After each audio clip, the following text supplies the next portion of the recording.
இடம்பொருள் நேயர்களுக்கு வணக்கம். ஸோ இன்னைக்கு பார்த்தீங்க அப்படின்னா இப்போ பாக்கியலட்சுமி சீரியலில் அப்பாடா அப்படிங்கிற மாதிரி ஜெனி செழியன் இந்த விவகாரத்தில் நடந்த பிரச்சனைகளுக்கெல்லாம் தாண்டி எப்படியோ அவங்க ரெண்டு பேர்த்தையும் சேர்த்து வைக்கிற முயற்சியில் பாக்கியாவும் வெற்றி பெற்றிருக்காங்க. இன்னொரு பக்கம் மரியமும் வெற்றி பெற்றிருக்காங்க. இதில் பார்த்தீங்க அப்படின்னா பாக்கியாவுடைய ஒரு ஸ்ட்ரகிள் ஒரு கஷ்டமான விஷயமா இருந்தாலும் கூட அவங்களுக்கு ஒரு முக்கியமான விஷயம் இருந்துச்சு. என்னன்னா, செழியன் அந்த பொண்ணோட சேரணும்னு ரொம்ப நினச்சார், ஜெனி கூட சேரணும்னு நினச்சாரு. அவருடைய தப்புக்கு ரொம்ப வருத்தப்பட்டார்.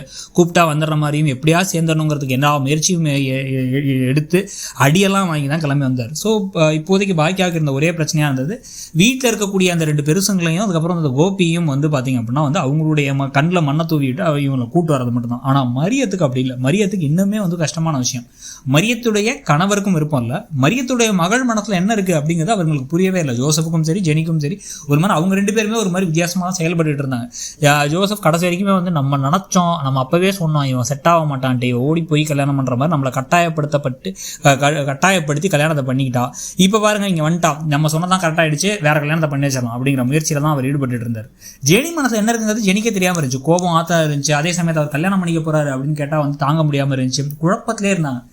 சேர்ந்து பேசினாதான் ஒரு முடிவு வர முடியுங்கிறத மரியம் உணர்ந்து ஒரு ஸ்டெப் எடுத்ததான் பெரிய விஷயம். அதனால தான் இங்கே கூட்டு நல்லபடியாக நடந்து முடிஞ்சிருச்சு. 4 அடியை வாங்கி காலில் விழுந்தாங்க. ஏன்னா காலில் விழுந்ததுலாம் தப்பே இல்லை. ஒரு பண்ண தப்பு காலில் விழுந்து காலிலே கடந்தா கூட தப்பு இல்லைங்கிற மாதிரி தான்.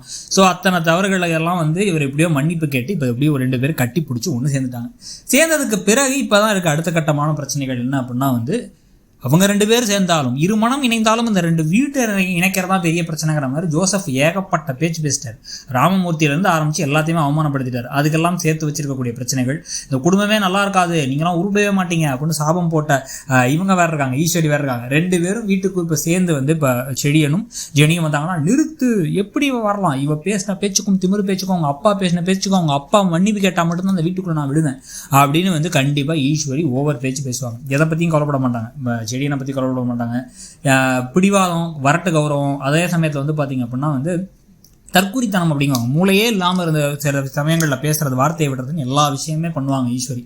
அவங்க அவ்வளோ கோபமாக கண்டிப்பாக பேசி அதெல்லாம் உள்ளே விடக்கூடாது, அவள் உள்ளே வந்தால் நான் வெளில போயிடுவேன். அவங்க அப்பா எவ்வளோ பேச்சு பேசினார், அவர் மன்னிப்பு கேட்கணும், இவ்வளோ இன்னொருத்தனை கல்யாணம் பண்ணிக்கிறதுனா ரெடியாக இருந்தா அப்படின்னு பேசிகிட்டே இருக்கும்போது நிறுத்துறீங்களா, கொஞ்சம் வாயை மூடுங்கத்த அப்படிங்கிறத இப்போவாச்சும் தைரியமாக பாக்கியா பேசணும். இதுக்கு முன்னாடி என்ன தைரியமாக கரெக்டான முறையில் ராமமூர்த்திகிட்ட பேசிட்டு என்ன இருந்தாலும் நீங்கள் எனக்கு அப்பா மாதிரி அப்படின்னு போய் காலில் விழுந்ததெல்லாம் ஒரு ஸ்டாண்ட் எடுத்து அந்த ஸ்டாண்டில் நிற்கணும்.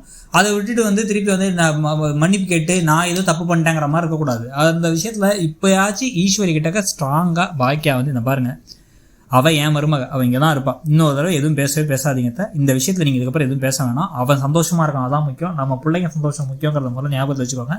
செழியா நீ உள்ளே போ, ஜெனி நீ உள்ளே போ அப்படிங்கிறத சொல்லிட்டு கரெக்டாக வாய் அடைக்கிற மாதிரி ஏதாவது ஒன்று பேசணும், அப்போ தான் கரெக்டாக இருக்கும். பேசுவாங்கன்னு நினைக்கிறீங்களாங்கிறத சொல்லுங்கள். தேங்க்யூ. இடம்பொருள் நேயர்களுக்கு வணக்கம். ஸோ இன்னைக்கு பார்த்தீங்க அப்படின்னா இப்போ பாக்கியலட்சுமி சீரியலில் அப்பாடா அப்படிங்கிற